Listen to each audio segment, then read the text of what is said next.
Kami sungguh bersyukur kepada Tuhan. Tuhan masih memberi kami kesempatan untuk melanjutkan sesi yang kedua hari ini. Terima kasih ya Tuhan untuk kasih dan anugerah Tuhan, bahkan kesempatan yang Kau berikan kepada kami. Kami mau mendengarkan firman-Mu ya Tuhan. Tolonglah kami, tolonglah hati dan pikiran kami. Berilah kami ketenangan untuk sungguh-sungguh mendengarkan firman Tuhan. Terima kasih Tuhan, dalam nama Yesus kami berdoa dan bersyukur. Amin. Oke, Miss mau sapa dulu ya. Selamat pagi. Tadi nggak itu yang diajari Sir Daniel. Kayak mana tadi ya? Selamat pagi. Oke, Miss mau tes dulu tepuk semangatnya. Tepuk semangat 3. Dang, ding ding ding, dong dong dong, dang dang dang, ding ding ding, dong dong dong. Aha aha, aha aha.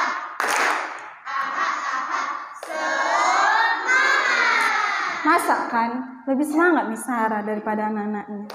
Padahal biasanya yang lebih muda yang semangat. Enggak? Oh, kayaknya belum semangat. Masa bilang tepuk semangat tapi aha. Enggak nampak semangatnya. Oke, tepuk semangat yang biasa ya.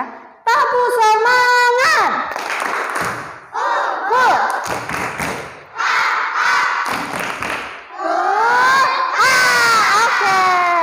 Sudah siap mendengarkan firman Tuhan? Oke, siapa yang udah tahu apa cerita kita hari ini? Iya, Lukas dan Anete. Jadi kan adik-adik, Lukas dan Anete ini adalah cerita bersambung. Seperti sil yang tahun lalu, kalau masih ingat, yang ikut ya. Iya, bersambung dia. Jadi nanti setelah Miss Iren selesai cerita, ada lagi cerita selanjutnya. Jadi kalian semua harus memperhatikan. Kalau tidak memperhatikan berarti akan ketinggalan cerita. Oke? Sudah siap? Oke. Miss mau jangan dulu ada yang mencatat. Nanti ada Miss kasih waktu untuk mencatat. Michael? Oke. Miss mau tanya. Siapa di sini tahu atau pernah mendengar negara yang bernama Swiss? Tahu? Swiss, negara Swiss. Tahu. Kayak mana yang kalian tahu?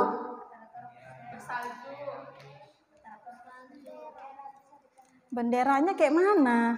Salib putih baru merah semua. Terus? Iya, terus apa lagi? Itu bukan salib ya. Kalau salib kan lebih panjang bawahnya, itu sama, kayak seperti bentuk tambah dia. Plus. Terus apa lagi yang kalian tahu? Gunung-gunungnya yang tinggi dan indah kan? Ada saljunya, terus danau-dananya sangat indah. Iya, ini hanya gambarnya aja, belum lagi kita lihat padangnya sangat luas, indahnya Swiss itu. Nah, berbeda dari Indonesia. Swiss punya 4 musim. Kalau Indonesia berapa musim? 2. Apa aja? Iya, musim kemarau dan musim hujan. Kalau Swiss punya 4. Ayo, siapa tahu? Salju. Kemarau.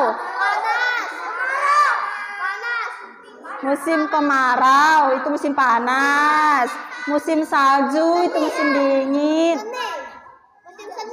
Musim semi. Terus musim gugur. Iya. Itu 4 musim.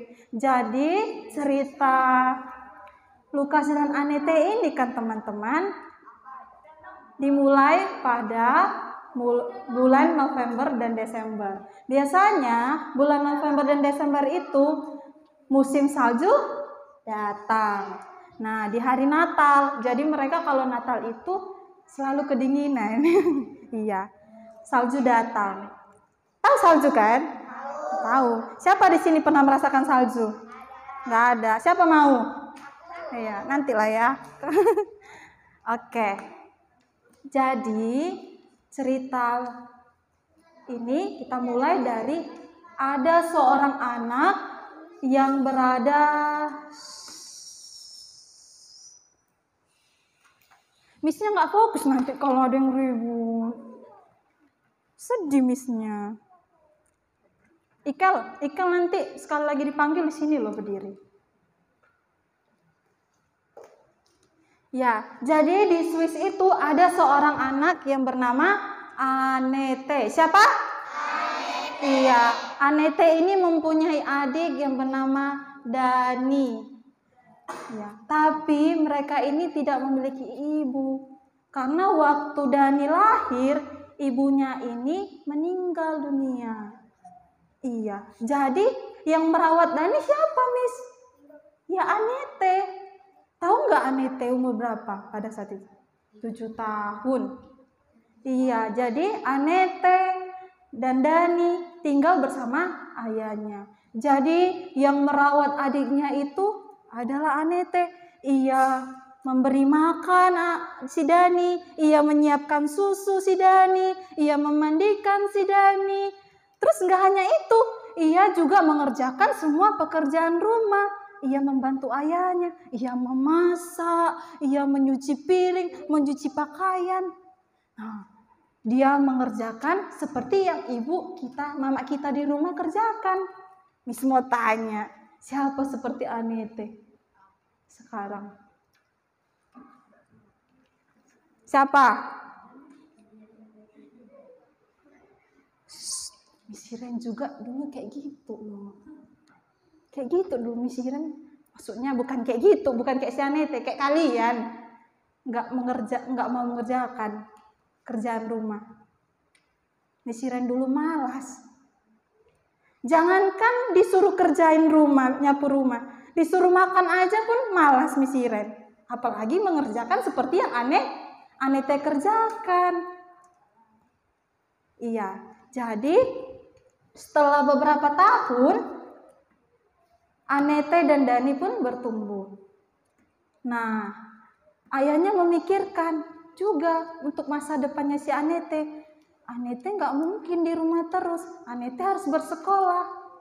Ya, jadi ayahnya menyuruh si Annette bersekolah. Tapi kan, karena Annette sayang kepada si Dani, Annette sedih. Ya, aku nggak bisa lagi seharian sama si Dani. Tapi ayahnya mencari cara bagaimana ya supaya ada yang menjaga si Dani. Nah, ayahnya teringat kepada neneknya yang ada di kota lain. Terus ayahnya itu mengirimkan surat kepada neneknya. Tapi neneknya diam-diam datang, nggak dibalas ya surat ayahnya itu. Diam-diam dia datang, bawa koper sambil punggungnya udah encok-encok dia neneknya, udah tua. Datang dia sama Annette. Annette, sekarang nenek tinggal di sini.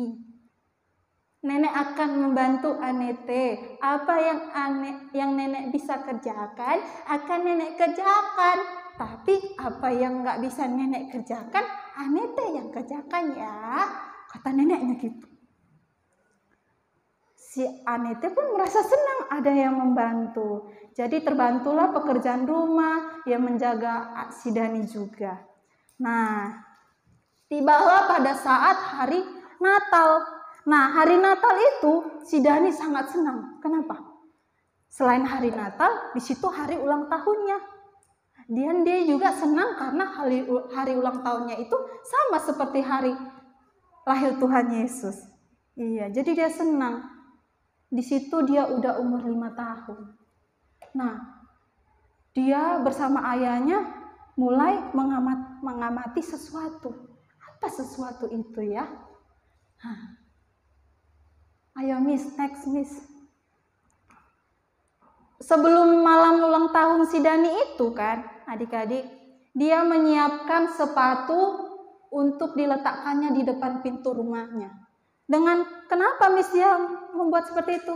Iya, itu adalah kebiasaan anak-anak di Swiss sekarang. Sampai sekarang mereka meletakkan sepatu supaya mengharapkan bahwa ada hadiah yang akan didapatkan si Dani di hari Natal dan hari ulang tahunnya. Nah, tiba-tiba pada malam cuaca yang sangat dingin, ada seekor kucing yang masuk ke dalam sepatu itu. Kucingnya masih kecil, terus hampir mati. Nah, ketika si Dani melihat, Dani sangat senang. Wah, ini pada ulang tahun yang aku dapatkan. Maka si Dani pun merawat kucingnya dengan senang hati dan menguruslah kucing itu, mengangkat menjadi kucingnya. Nah, terus kan tidak jauh dari rumah Anete dan Dani ada seorang ibu yang memiliki 2 orang anak. Namanya Mari, anak pertama. Si Mari ini anak yang rajin.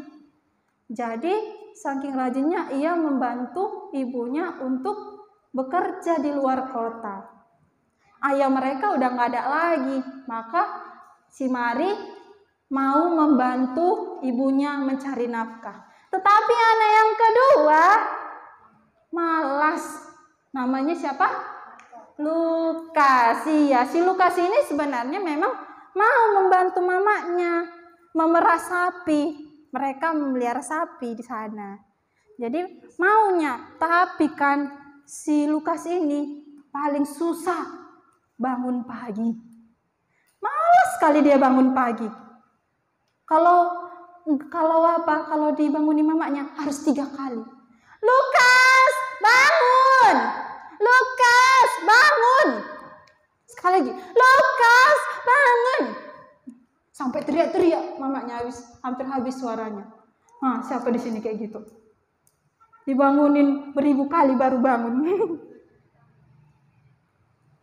Iya, setelah dibangunin itu pun masih malas. Makanya si Lukas itu terkenal sering terlambat di sekolah. Nah, Miss Hiren juga kayak gitu dulu. Dibangunin lama, makanya sering terlambat ke sekolah. Kalian enggak ya? Kalian itu sekali aja dipanggil, Juan, bangun. Oh iya Ma, ayo kita ke sekolah. Itu. Iya kan? Iya kayaknya ya. Oh, Rain enggak? Rain kayak mana? Sama seperti Anete atau Lukas? Iya. Miss tahunya, Miss juga pernah anak-anak. Jadi kan, karena dia kesal sama mamanya ini, dia pergi ke sekolah dengan muka yang bersungguh-sungguh. Nah, Lukas ini temannya Anete satu kelas mereka. Umurnya sama, berapa tahun? Tadi kan si Dan, iya. Dari lahir si Dani sekarang udah umur 5 tahun. 12, good. Iya, si Anete sama Lukas itu sama umurnya. Umur 12 tahun. Jadi mereka satu sekolah, satu kelas. Tapi si Lukas nggak suka sama si Anete. Karena apa? Karena si Anete terkenal pintar di sekolah. Banyak yang senang sama dia. Tapi Lukas sebaliknya. Dia malas karena dia merasa capek kerja bantu mamanya. Jadi dia malas belajar. Itulah si Lukas. Ya. Jadi waktu pergi dia ke sekolah dia kesal sama mamanya. Karena mamanya suruh dia bantu-bantu mamanya, jadi kesal dia. Disuruh bangun pagi, kesal dia. Itulah. Terus dia ngambil kereta salju.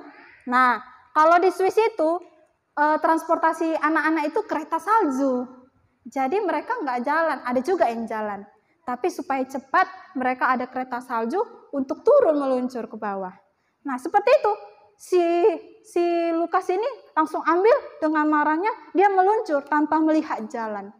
Nah, tiba-tiba dia menabrak seorang, duar, karena ia merasa kesal, langsung dia menabrak si Anete orangnya. Terus apa yang terjadi pada Anete?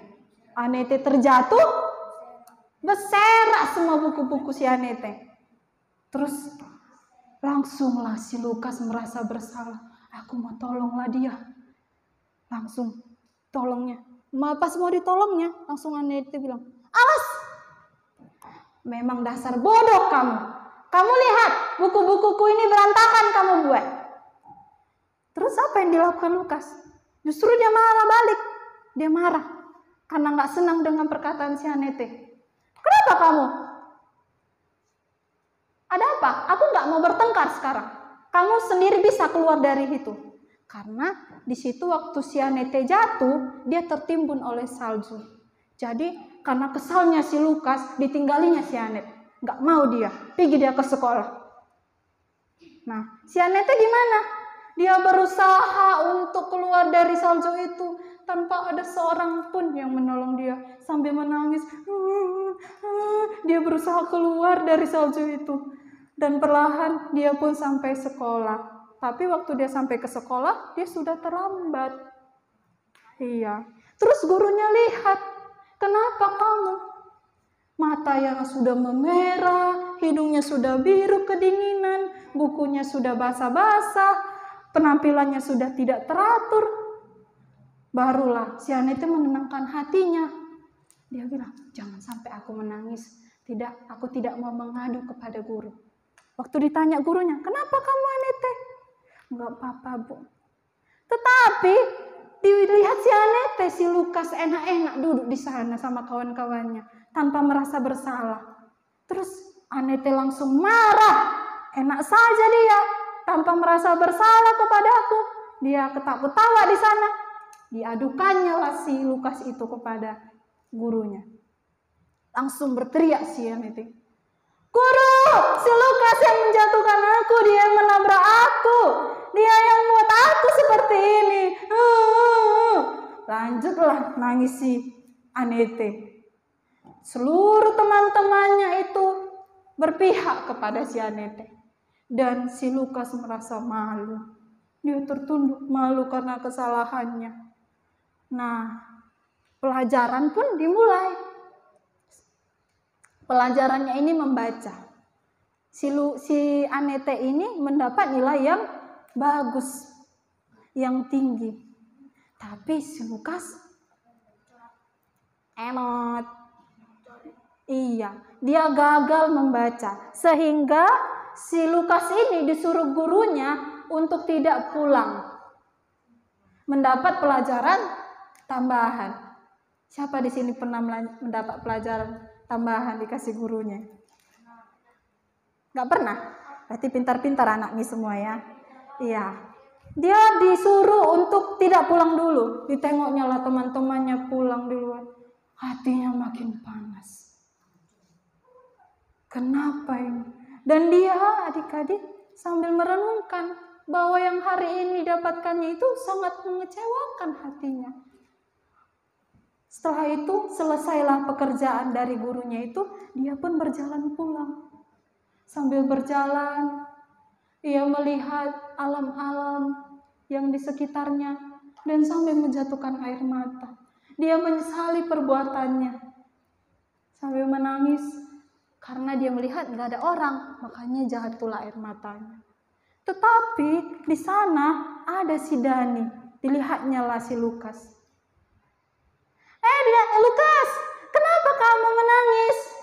Langsung bilang si Lukas. Enggak, aku enggak menangis kok. Baru kata si Dani. Aku udah tahu kenapa kamu menangis. Kamu dimarahin kan sama gurumu. Langsunglah marah si Lukas. Sok tahu kamu, dihancurkannya lah permainannya, main-mainnya si Dani itu.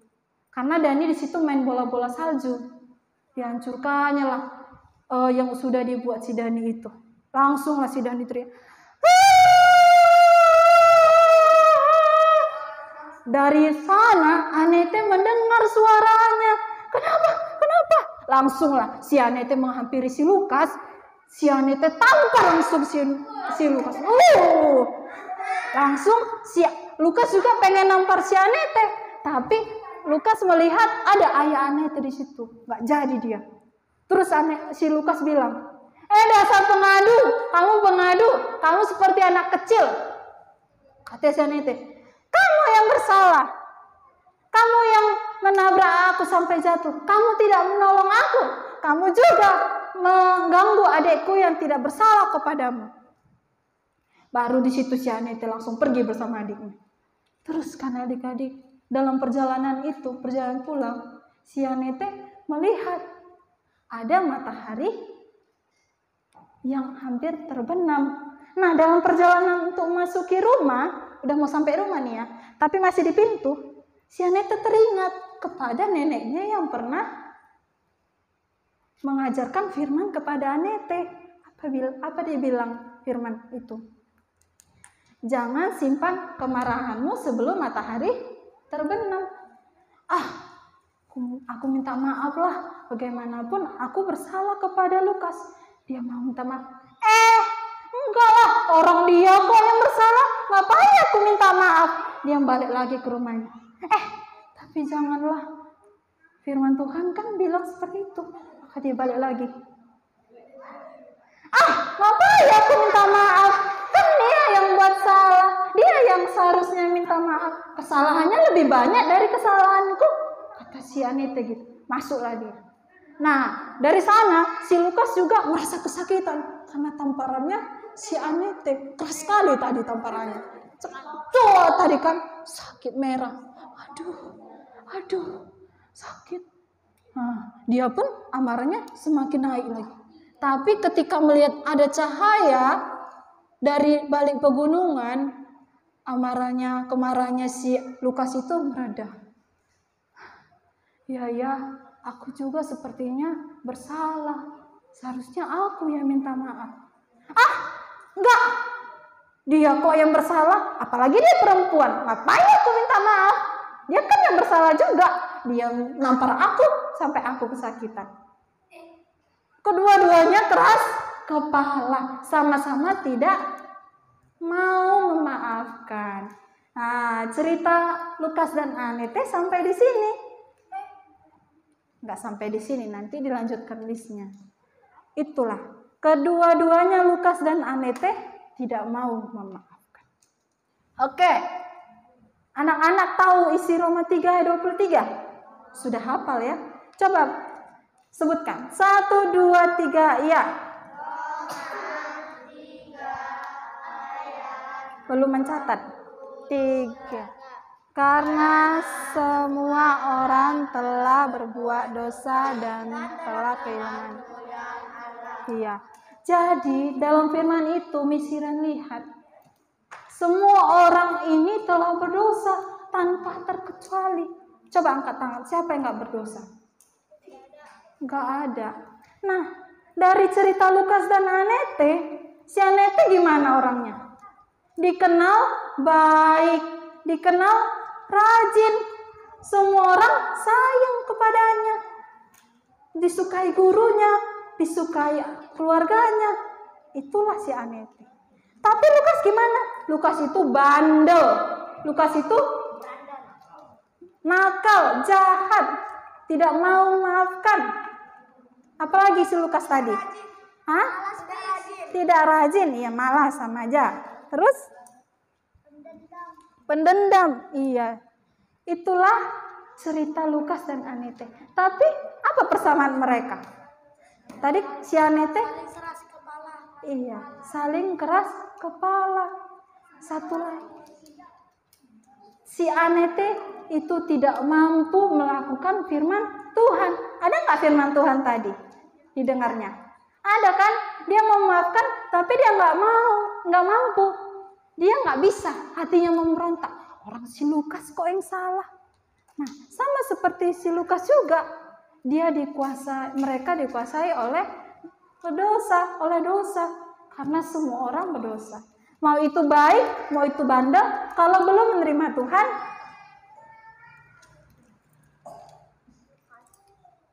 iya, mereka tetap berdosa. Misiran punya contoh. Ayo, perhatikan sini.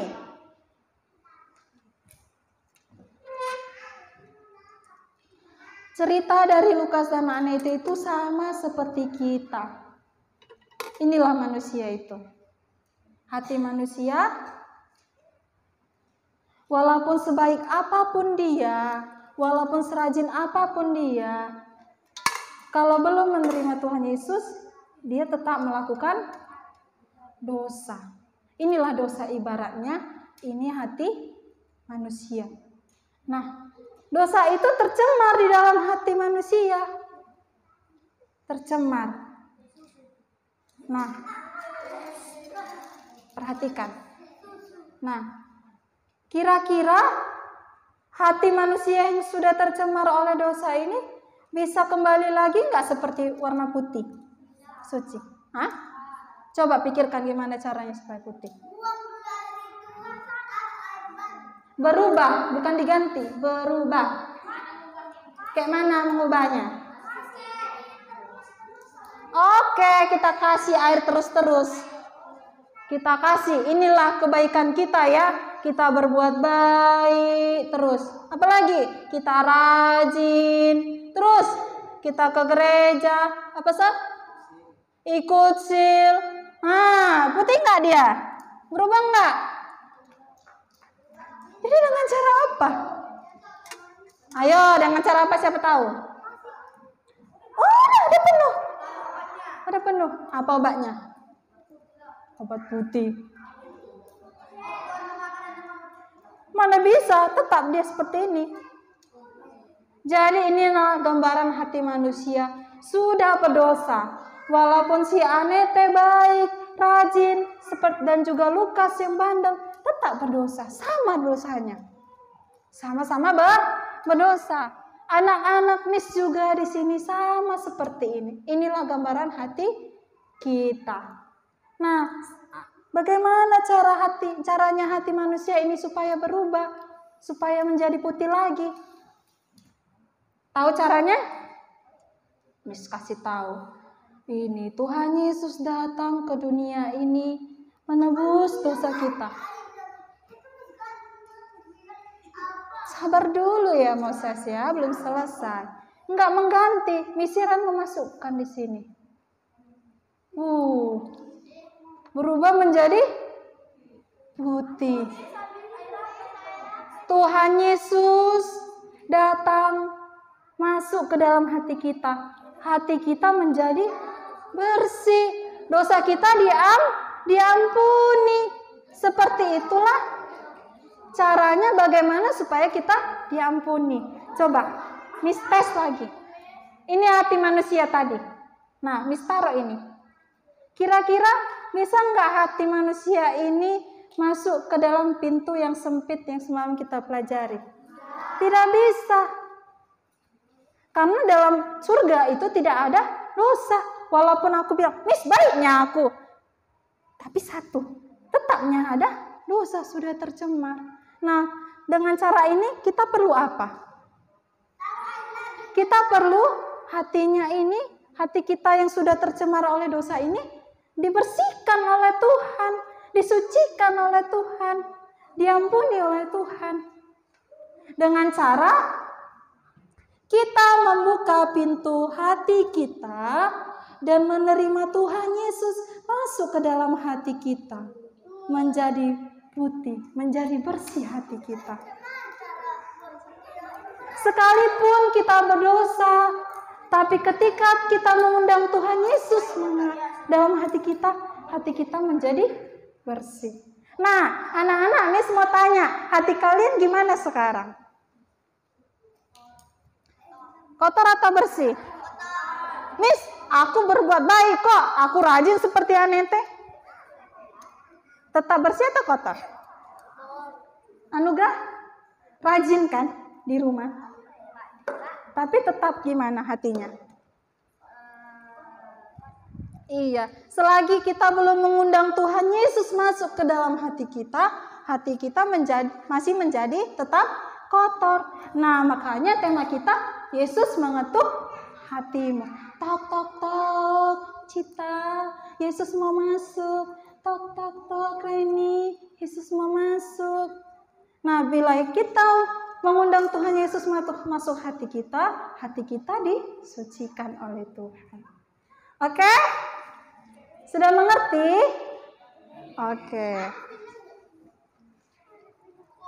Oke. Hari ini mau kemana? Perjanjian gimana? Oke, sekarang Maaf ya, Kel. Itu. Kena sana aku sini. Makanya jangan dulu minum, jangan dulu dibuka botol minumnya. Belum disuruh, belum selesai ibadah. Oke, jadi hari ini dari cerita Lukas dan Anete, kita semua juga adalah manusia yang berdosa. Sebaik apapun kita atau sejahat apapun kita, itu sama di hadapan Tuhan, berdosa. Jadi kita memerlukan Tuhan Yesus, kita undang dalam hati kita, barulah kita berubah menjadi bersih. Dosa kita diampuni. Oke? Adik-adik semuanya sudah mengerti? Sudah, Miss. Oke. Setelah ini nanti kalian boleh mencatat ya. Oke, kita tutup dalam doa. Kita tutup dalam doa, kita berdoa pada Tuhan. Tuhan Yesus yang baik, kami sungguh bersyukur hari ini kami telah mendengarkan firman Tuhan. Kami menyadari bahwa semua orang telah berbuat dosa dan telah kehilangan kemuliaan Allah. Termasuk kami juga ya Tuhan. Kami adalah orang-orang yang berdosa. Sebaik apapun kami, sepintar apapun kami, serajin apapun kami adalah tetap adalah orang berdosa di hadapan Tuhan. Dan dari cerita Lukas dan Anete ini Tuhan, biarlah Tuhan tetap memimpin kami sampai akhirnya cerita ini berakhir, kami dapat mengerti bahwa Tuhan Yesus sudah mengetuk pintu hati kami. Dan biarlah Tuhan sendiri yang mengarahkan hati kami supaya kami membuka hati kami. Kami menyerahkan kepada Tuhan dan terima kasih untuk firman-Nya. Dalam nama Yesus kami berdoa dan bersyukur. Amin.